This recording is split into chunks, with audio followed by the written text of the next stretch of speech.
On va plonger ensemble au cœur d'un secteur d'activité, les industries culturelles et créatives, qui regroupe tout le champ des expériences culturelles qui nous réunissent chaque jour et dont nous avons vu d'ailleurs avec le Covid combien elles étaient essentielles à nos vies.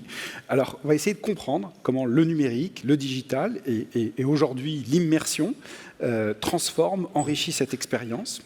Alors, comme souvent, parce que la création et les créateurs sont au cœur de ces industries, parce que la relation est centrale dans toute expérience culturelle, ces industries sont pionnières. Elles montrent le chemin et elles investissent en permanence de nouveaux formats, de nouvelles relations aux œuvres, au contenu, à l'émotion. Et de ce point de vue, nous donne à voir par anticipation ce que demain seront nos nouveaux usages. Et observer l'évolution de l'immersion au sein des industries culturelles et créatives, c'est être certain, d'une certaine manière, d'anticiper sur le potentiel demain de pénétration de ces technologies dans nos vies. Alors notre sujet aujourd'hui qui nous réunit, c'est l'immersion au cœur de la transformation culturelle, des produits et des expériences. Donc cette thématique va nous permettre d'aborder un très large périmètre, à la fois pour comprendre à travers des exemples où commence et où finit l'immersion, quelles sont les attentes du public, quelles sont les attentes du marché, du coup, quelles tendances on observe, comment ça transforme l'offre des opérateurs culturels et des industriels dans cette économie, et puis comment cette immersion transforme notre propre rapport aux œuvres, plus direct, plus intime, plus interactif, vers une expérience, vers ce qu'on appelle l'économie de l'expérience, qui peut être plus enrichie et augmentée. Donc toutes ces évolutions transforment les acteurs culturels eux-mêmes, dans leur façon de travailler, dans leur façon de produire des œuvres, et on verra comment cette transformation-là aussi a un impact sur leur propre manière de fonctionner et leur propre manière de penser leur action. Alors, comme toutes les tables rondes du KIF, comme vous l'avez vu ce matin, on va structurer notre discussion en 3 temps. Un premier temps, on va faire une étude de cas, et je recevrai Sybille Lemaire, qui est ici présente, et que je remercie pour sa présence. Un second temps où on va élargir un peu la discussion avec d'autres opérateurs culturels, notamment la Bibliothèque nationale de France et puis le Centre Pompidou qui nous fait l'amitié de nous accueillir aujourd'hui. Et puis un troisième temps où on élargira avec Maud Franca, qui est déjà intervenu ce matin, sur les perspectives de ces diverses évolutions. Voilà, alors et puis Nicolas Orsini sera également présent, il sera présent à distance donc du ministère, qui viendra nous tracer les perspectives du point de vue du ministère sur ces diverses évolutions et ce que fait le ministère en particulier pour soutenir ces industries et ces évolutions. Alors, je commence avec vous, Sybille. Je suis ravi de vous accueillir. Vous êtes donc la directrice exécutive du groupe Bayard. On a parlé ce matin à plusieurs reprises du projet Merlin, mais on va rentrer maintenant dans le détail. Et c'est l'objet de cette étude de cas, d'essayer d'en comprendre à la fois la genèse, le mode opérationnel, le modèle économique, comment vous l'avez pensé, et comment ce projet envisage de se développer. Mais pour commencer, je voudrais que d'abord vous nous rappeliez qui est le groupe Bayard. Beaucoup de gens connaissent le groupe Bayard. Beaucoup de gens utilise le groupe Bayard et ses services. Alors, pouvez nous dire en quelques mots un peu le groupe Bayard, qui est-ce? Voilà. D'accord. Bonjour Walid. Permettez-moi tout d'abord de remercier Alexandre Michelin du KIF pour son invitation, le Centre Pompidou de Metz, la ville, la région, la métropole, et féliciter le Centre pour son succès, puisque nous avons appris à l'heure du déjeuner, sur une superbe terrasse au soleil, qu'il y avait une augmentation très conséquente du nombre de visiteurs au Pompidou de Metz, donc on ne peut que s'en réjouir. Alors, je savais que vous alliez me poser cette question, Walid, et résumer plus de 150 ans d'histoire en quelques minutes n'est pas une chose aisée. Alors j'ai envie de vous dire qu'on a tous quelque chose en nous de Bayard. Rares sont les personnes dans l'audience, dans le public, qui, un jour ou l'autre, n'ont pas eu dans leurs mains une des publications de Bayard, ne serait-ce que par les héros, qui effectivement égrènent nos titres de presse depuis de nombreuses années maintenant, que ce soit Petit ours brun, Tom Tom et Nana, plus récemment Mortel Adèle, qui est un formidable succès de librairie, et on s'en réjouit. Alors, si j'avais à vous raconter un peu Bayard, c'est intéressant pour comprendre effectivement comment nous sommes arrivés dans le son aujourd'hui. J'aime à rappeler, et je m'en suis souvenue ce matin, puisque pour venir dans cette magnifique ville de Metz, j'ai pris le train. Et il s'avère que le groupe Bayard, on pourrait dire, est né de cette révolution industrielle qui était le train. Puisque, en fait, nous sommes un groupe média, donc par définition, un média est médiateur, et nous avons vocation à être là où sont nos publics. Et il s'avère que la première intuition des fondateurs de Bayard n'a pas été la presse. La première intuition, ça a été d'accompagner les premiers déplacements de population qui ont été possibles par l'arrivée du chemin de fer. Et ces premiers déplacements, ça a été, bien évidemment, dans les voyages organisés, et ceux qui ont pris en taille, là je vous replace en 1873, donc ça date, ça a été les pèlerinages. Et du pèlerinage est né ce besoin, cette nécessité de relation, de lien, de médiation, qui est né avec le premier bulletin de liaison et qui progressivement s'est inscrit dans le premier titre de presse magazine en France qui s'appelle Le Pèlerin, qui est toujours publié par Bayard. Donc c'est intéressant de voir que la première intuition, elle est née du voyage. Il s'avère que nous sommes encore très largement croisiéristes en France, en maritime, fluvial et pédestre. Voilà, donc c'est une activité que nous avons. Donc Bayard, en fait, c'est un réseau international de création, d'information et de services.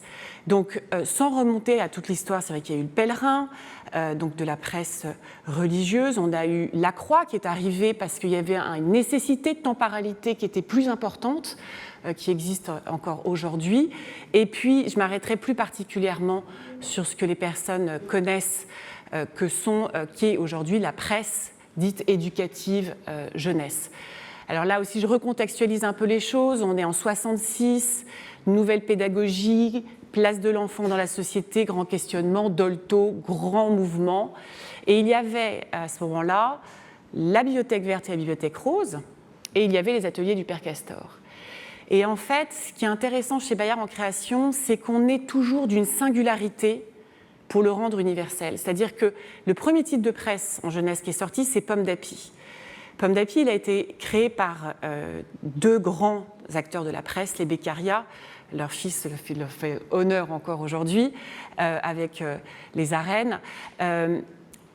C'était comment répondre à un enfant qui avait une problématique d'autisme, donc sur lequel la capacité d'attention était extrêmement limitée et sur lequel il a fallu effectivement rassembler un certain nombre de solutions, que ce soit de l'histoire, que ce soit de la bande dessinée, que ce soit du jeu, et ce qui a créé ce Pomme d'Api, qui est en 66. Après, et je m'arrêterai là parce que sinon on peut continuer de très longtemps, mais il est assez amusant de noter que, alors que effectivement toute la France bat le pavé en mai 68, on a eu cette idée assez étonnante que d'aller créer le premier titre de presse magazine pour les seniors qui s'appelle Notre Temps, qui, pour la petite histoire, est quand même né le 10 mai 68, il fallait quand même le faire, parce que toute la France oubliait une nouvelle génération qui est arrivée, qui étaient les premières retraitées. Donc notre rôle, il est là, c'est de sentir les bruits profonds de la société, de le constituer sous une forme de médiation avec un public auquel nous nous adressons, et assez naturellement de trouver et d'accompagner les usages des personnes. Raison pour laquelle, on aura le temps dans l'occasion d'en reparler, nous sommes arrivés sur le son qui, par ailleurs, a toujours constitué en fait l'offre éditoriale de notre presse, notamment sur l'apprentissage de la lecture, puisque pour ceux qui les connaissent, de Belles histoires à Mes premiers j'aime lire ou J'aime lire, il s'avère que les titres de presse sont accompagnés par ce qui peut sembler encore un peu étonnant, mais un CD. Et donc l'usage du CD nous posait un certain nombre de questions. On le reverra. Si je reviens sur les spécificités de Bayard, il y a plusieurs spécificités. D'abord, c'est un groupe média qui, pour les gens qui sont intéressés par les chiffres, fait aujourd'hui 360 millions d'euros de chiffre d'affaires, dont plus de 50% international, ce qui nous place 20% international et plus 50% sur la jeunesse, ce qui nous positionne tout de même comme l'un des premiers acteurs, si ce n'est le premier acteur culturel jeunesse en Europe. Voilà. avec une particularité qui est une création à 360 degrés, c'est-à-dire que nous créons en presse, 25% à peu près de nos contenus sont repackagés en édition. Lorsque nous sentons qu'il y a une appétence sur un héros, et dernièrement Mortel Adèle, nous constituons de la presse dédiée en kiosque pour un héros. Et si on voit que tous les indicateurs sont au vert, on a tendance à le développer en audiovisuel, par nous-mêmes ou par d'autres. Donc là, vous avez un circuit extrêmement intéressant de chaîne de droit qui nous permet de pouvoir faire vivre des héros tels que Petit Ours Brun depuis des dizaines et des dizaines d'années. Donc ça, c'est quelque chose de très important. Pour nous, c'est cette création à 360. Les spécificités économiques de Bayard, elles sont, j'en ai cité une, mais je la répète, c'est l'international qui n'est pas tellement connu, tout compte fait.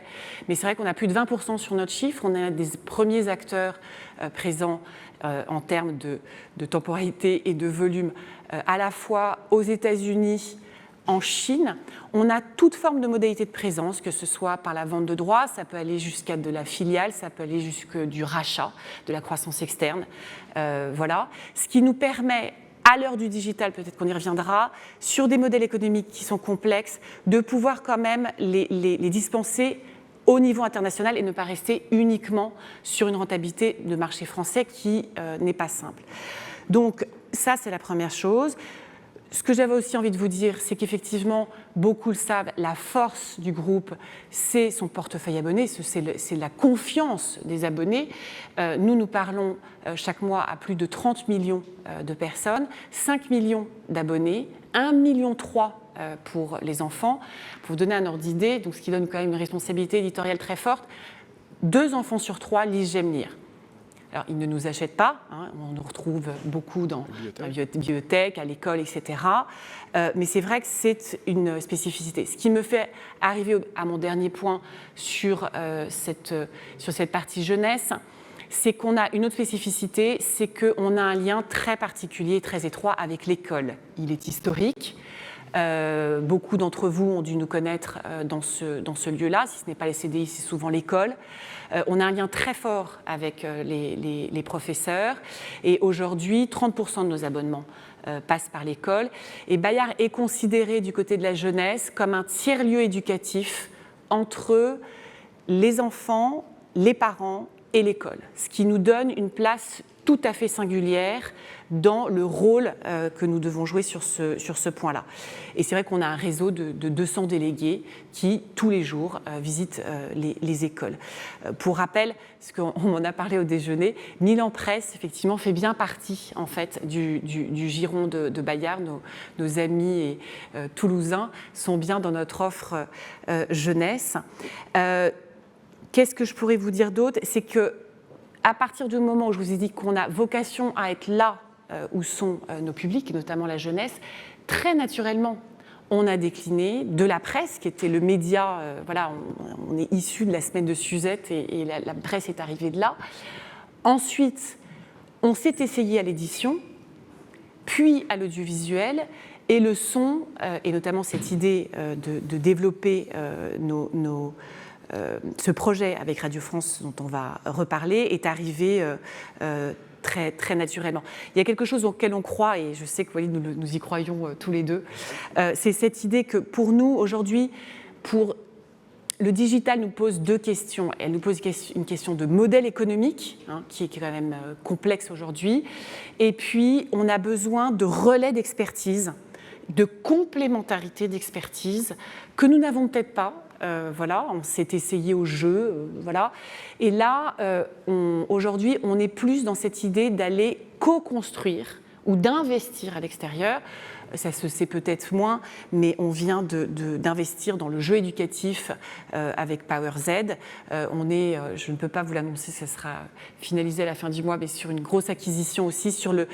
Le gaming fait partie des usages des enfants. Nous devons de comprendre effectivement quel est leur intérêt et qu'est-ce que nous pouvons apporter comme brique par rapport à ça. Merci beaucoup, Sybille, pour cette présentation approfondie. Et je trouve que c'est intéressant que vous ayez donné cette perspective historique, parce qu'elle démontre à la fois que c'est un groupe qui a des valeurs, que certains groupes qui se positionnent comme médiateurs et donc un peu agnostiques aux technologies d'un certain point de vue, et donc vous les adoptez au fil de l'eau.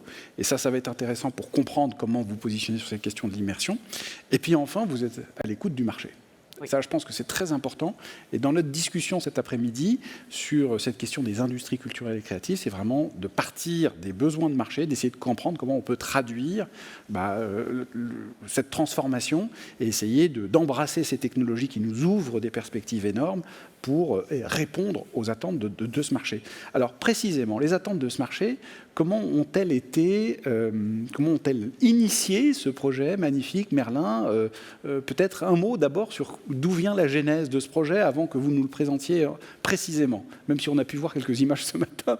Mais comment est né ce projet? Quelle était l'attente de marché au fond qui a suscité ce projet? Et après, je voudrais que vous nous disiez un mot sur la collaboration avec Radio France. Mais d'abord, d'où est venue cette intuition de marché? Alors, vous verrez avec le film qu'on a encore des progrès à faire sur la production audiovisuelle. Donc, vous me pardonnerez à l'avance. Bon, la genèse du projet. Je dis 4 étapes, ce n'est pas vraiment des étapes parce qu'en fait, ça s'est un peu croisé. D'accord. La première chose, c'est qu'il y avait un constat de marché qui était l'usage du podcast, qui a connu une croissance exponentielle pendant le confinement. Donc, on avait cet indicateur, on n'était pas les seuls à l'avoir, mais je regarde mes chiffres. Donc, les podcasts natifs, c'est 2 auditeurs sur 3 en 2020 n'en écoutaient pas 1 an plus tôt.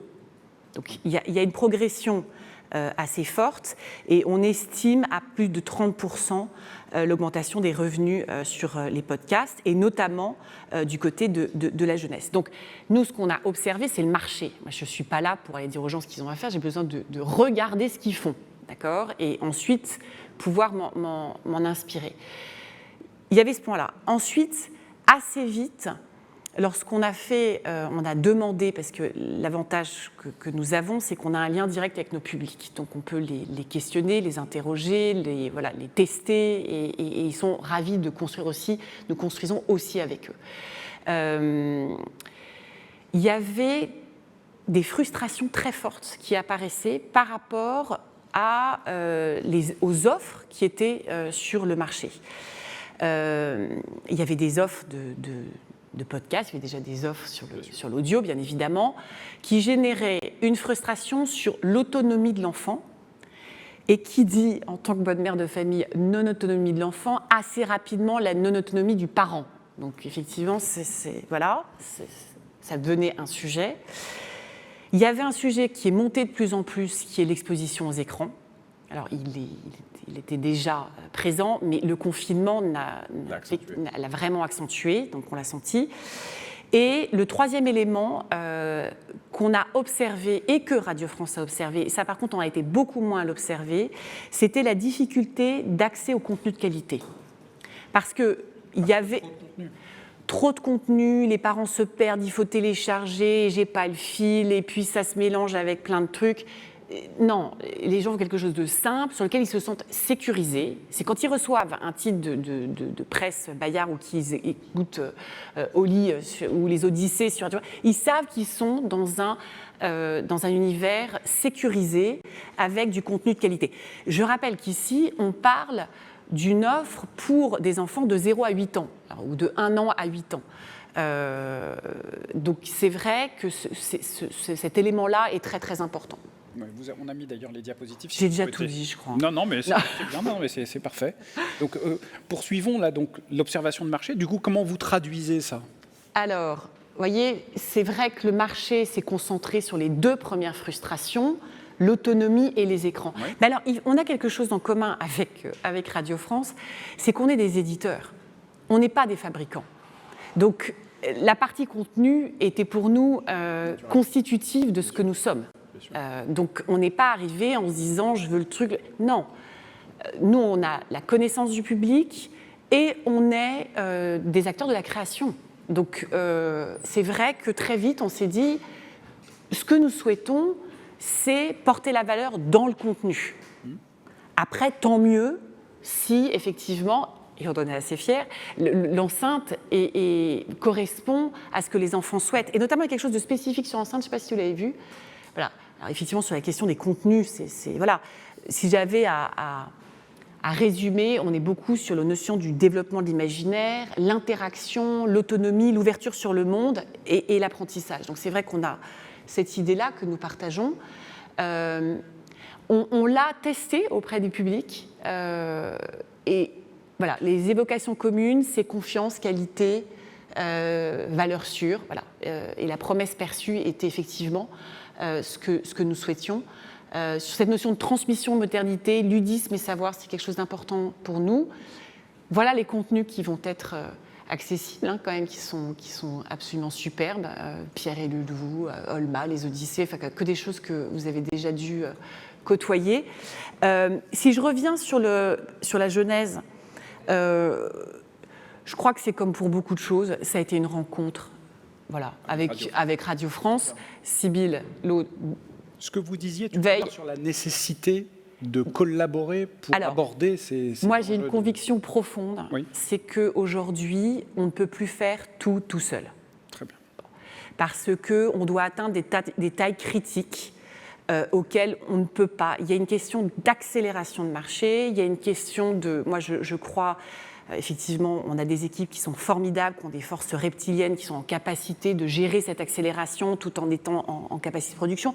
Mais il y a un moment où vous êtes happé quand même par quelque chose où il faut arriver à une taille critique où cette idée de consortium, et c'est ce qu'on a eu aussi avec la Caisse des dépôts, c'est des rencontres où en fait, soit vous observez votre marché en vous disant, ben voilà, Radio France avec Oli, les Odyssées et mon concurrent, ou est-ce que vous levez la tête de votre copie, vous dites la concurrence, elle est quand même au niveau international, c'est ce qui risque de nous arriver, mais en frontal, partant du principe que déjà, technologiquement parlant, bon, voilà, mais en termes de contenu, on se devait d'apporter une réponse alternative sur cette idée que la fenêtre ouverte sur le monde pour nos enfants ne peut pas être uniquement du côté des GAFA. C'était inimaginable pour nous. Donc on se devait d'arriver. Ça, c'est vraiment intéressant. Vous le dites, c'est d'autant plus intéressant que vous le dites alors que vous avez expliqué que vous étiez un groupe leader européen et que malgré ça, la nécessité de collaboration, la nécessité de coopération avec des partenaires pour être à la taille critique est absolument essentielle. Et je pense que ça, c'est un point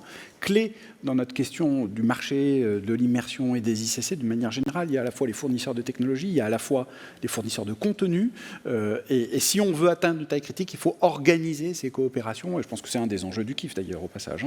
Je pense que c'est un des grands enjeux poussés par Alexandre, et il a bien raison, et ça, je salue et félicite son action. C'est-à-dire que, qu'est-ce qu'on fait ? On peut se dire qu'on sait tout faire. Oui, bien sûr. Voilà, donc on peut se dire, on va se mettre dans le gaming. Sauf qu'il y a des super boîtes qui ont déjà commencé, qui sont plus avancées, et avec lesquelles je pense qu'on a des expertises à mettre en commun. Radio France est une superbe maison qui connaît remarquablement bien le son. Il s'avère que, après, c'est la collaboration des équipes qu'il faut savoir. Premier éditeur de podcast. Premier éditeur de podcast. Superbe capacité de création. Bon, vous vous dites, est-ce que on agglomère nos expertises et on travaille ensemble, ce qu'on a commencé à faire avec Salut l'Info, en fait. On a commencé avec quelque chose de plus petit, qui était une idée géniale, qui est quand même aussi un gros enjeu, on va pas en parler aujourd'hui, mais qui est quand même l'éducation aux médias de la jeunesse, qui n'est pas un petit sujet.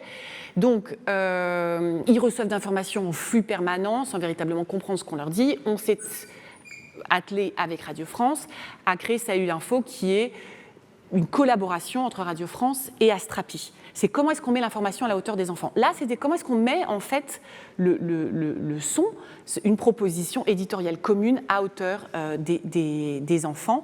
C'est celui de l'éveil de l'enfant à l'heure du numérique. Il nous fallait trouver une réponse. Alors, quelle est-elle cette réponse, Merlin, du coup ? Merlin. Vous êtes réunis. C'est Merlin. Des contenus. Quelle est-elle cette réponse ? Alors très vite, on s'est rendu compte que ça allait être formidable de travailler ensemble. Très vite, les équipes se sont dit mais pourquoi travaillons-nous ensemble ? Non, je rigole, mais on sait faire tout seul. Mais voilà, assez vite, les choses se sont mises en place. Et puis en fait. Ah oui, vous les avez devant, si vous voulez. Je les ai devant, voilà, absolument. Non, je voulais montrer, non, en fait, j'ai pas... Là, voilà l'enceinte, en fait, voilà, c'est le produit qui parle. Il y a quelque chose de spécifique sur ce produit. Vous êtes sur un enfant de 3 ans, et donc, aujourd'hui, il y a des offres. Donc, il y a un truc dont on est super fiers, c'est qu'un enfant à 3 ans, ça attrape. Voilà, ça attrape. ça prend pas, ça marche pas comme ça avec non, ça attrape. Donc l'anse, voilà, par exemple, est quelque chose sur lequel on a beaucoup travaillé. On est super fiers parce qu'on travaille avec Ellipson, qui est un fabricant. Donc ça, c'est votre partenaire technologique qui a développé l'enceinte pour votre compte. Et on fait tout en France. Vous, éditeur, Radio France et Bayard, et vous fabriquez tout en France. Nous fabriquons en Bourgogne.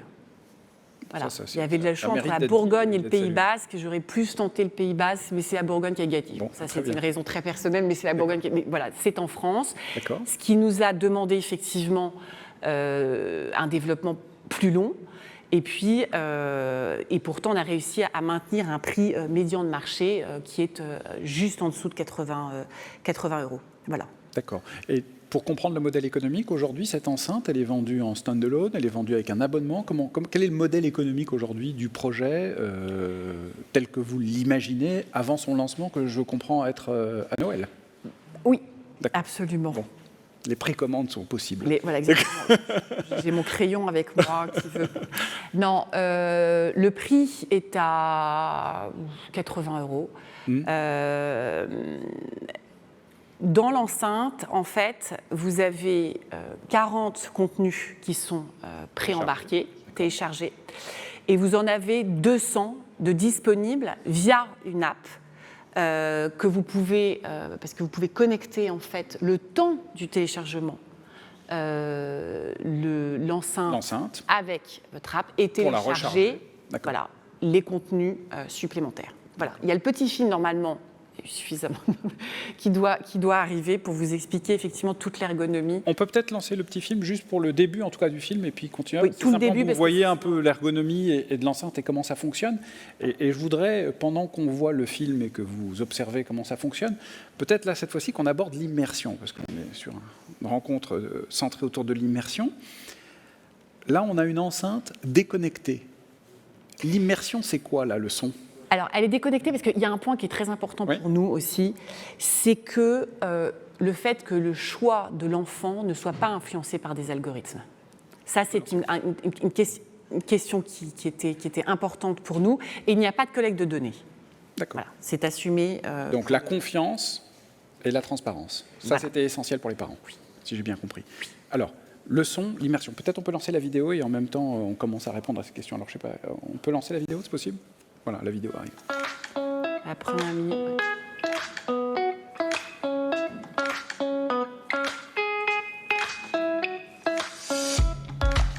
On peut regarder Sybille. C'est une enceinte fabriquée en France, conçue pour les enfants à partir de 3 ans. Petite, légère, qui propose une écoute sans ondes et donne accès à un répertoire de plus de 200 titres Bayard Jeunesse, Milan Jeunesse et Radio France.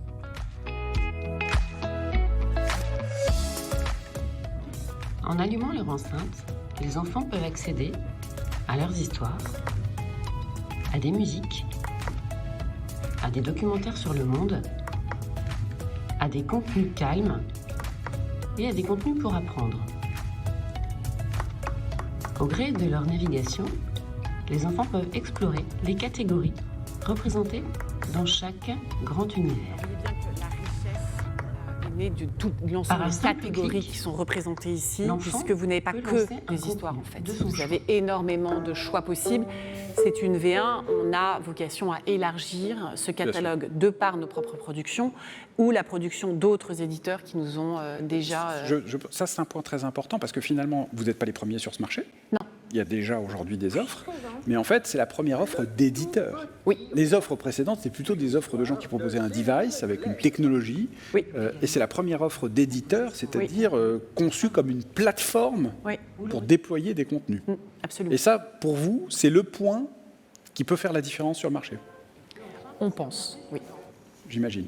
Et avec la puissance des marques que sont... On en a la conviction. Oui, en fait, c'est un service rendu aux enfants et aux parents. C'est ça. Que de retrouver dans un seul lieu l'ensemble, si vous voulez aller voir tous les Odyssées, vous avez tous les Odyssées, vous avez tout au lit, vous avez toutes les belles histoires, avec un téléchargement qui est ultra simple.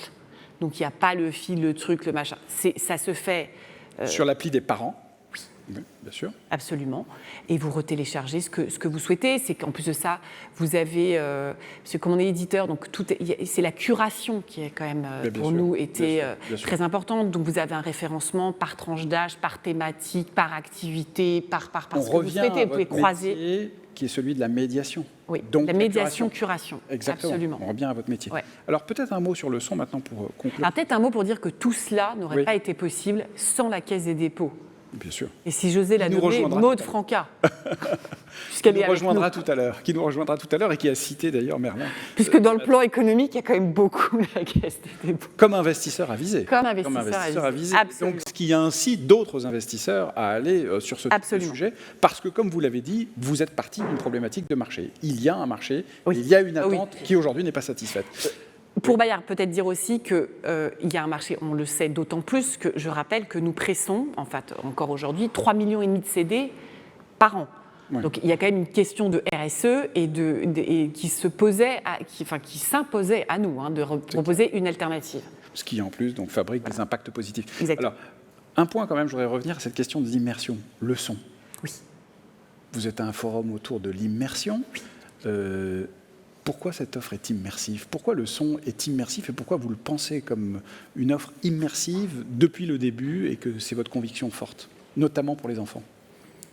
Parce que nous, pour Bayard, on a la conviction que le son participe au développement cognitif de l'enfant. C'est la raison pour laquelle elle est constitutive de notre offre de presse. Et qu'elle l'a toujours été. La musique, j'allais dire, c'est une expérience diverse, complémentaire, en tout cas de celle de l'apprentissage de la lecture. Et tout comme la lecture, le son laisse l'imaginaire intact. C'est un point. Pour un enfant. Et je pense que, comme l'a dit ce matin le directeur de la stratégie de Dassault Systèmes, c'est l'imaginaire qui guide l'industrie. Je pense que cette question de l'imaginaire est intrinsèquement liée à la tentative de définition que nous essayons de faire avec l'immersion. Elle est d'autant plus importante aujourd'hui, où les enfants sont submergés par les images, et nous attelons bien évidemment à répondre à ces questions et ces demandes d'images, et nous le faisons, mais très conscients que pour les petits, la construction de l'imaginaire de l'enfant passe par effectivement le son et cette lecture qui, ça le laisse intact, et c'est la raison pour laquelle très naturellement on est allé vers le son aussi. Ce qui veut dire que c'est une des conditions, j'irai même un peu plus loin, c'est peut-être une des conditions sine qua non pour que demain, tout ce que nous voyons émerger sur l'immersion, dont le public seront les enfants d'aujourd'hui. Oui. On est bien d'accord. On a besoin de leur imaginaire. Sinon, ça ne marchera pas, l'immersion. Alors, nous, on a besoin de l'imaginaire de l'enfant, et pour que l'imaginaire puisse se développer, lorsqu'on parle d'immersion, on a besoin de le corréler à de l'interaction. Oui. Pour nous. Mmh. C'est-à-dire que l'enfant doit être acteur, moteur, participer à, pour qu'il puisse être dans un apprentissage, j'allais dire, actif. Donc, tout ce qui ne fait pas écran à la relation, mais qui, au contraire, développe l'interaction de l'enfant, on est prêt bien volontiers à le... Alors, dans notre contribution à la discussion et au sein du KIF, à une tentative de définition de l'immersion, je retiendrai peut-être ces deux choses. Imaginaire et engagement sont peut-être deux mots-clés qui pourraient nous aider à définir ce que c'est que l'immersion, parce que la frontière n'est pas toujours aisée à faire entre ce qui est simple consommation. Et l'expérience, peut-être. Voilà, mais voilà, c'est ça. Voilà, on en a trois. Imaginaire, engagement et expérience. Voilà, quand on fera un résumé de toutes ces discussions et une tentative de définition de l'immersion, qui est évidemment un objet vivant, ça continuera à évoluer, peut-être qu'on retiendra ces trois choses. Alors, avant de conclure cette première partie de notre table ronde, peut-être un mot sur les perspectives sur Merlin. Donc, si je comprends bien, ça a vocation à devenir une plateforme, alors entre guillemets déconnectée, je parle du point de vue de l'enfant cette fois-ci, pas du parent. Une plateforme déconnectée pour diffuser des contenus d'éditeurs avec votre curation. Il y a plusieurs modes de développement possibles. Il y a effectivement l'agrégation d'autres éditeurs et d'autres contenus, et ça c'est ce que nous souhaitons, et nous sommes déjà approchés par d'autres éditeurs, bien évidemment pour proposer l'offre la plus large possible. Ça, c'est la première chose. Donc, il y a effectivement cet enjeu de plateformisation. Elle se fait par un agrégat d'éditeurs, par un questionnement qu'on peut avoir sur l'extension à la fois de la volumétrie de l'offre sur la tranche d'âge déjà définie. Est-ce qu'on propose une offre alternative pour des tranches d'âge plus grandes, et puis surtout, au-delà de la France et la francophonie, et l'international, qui est quand même, comme on l'a vu au début de ma présentation, très constitutif de ce que nous sommes chez Bayard, et en tout cas pour la partie francophone, très constitutif de Radio France aussi.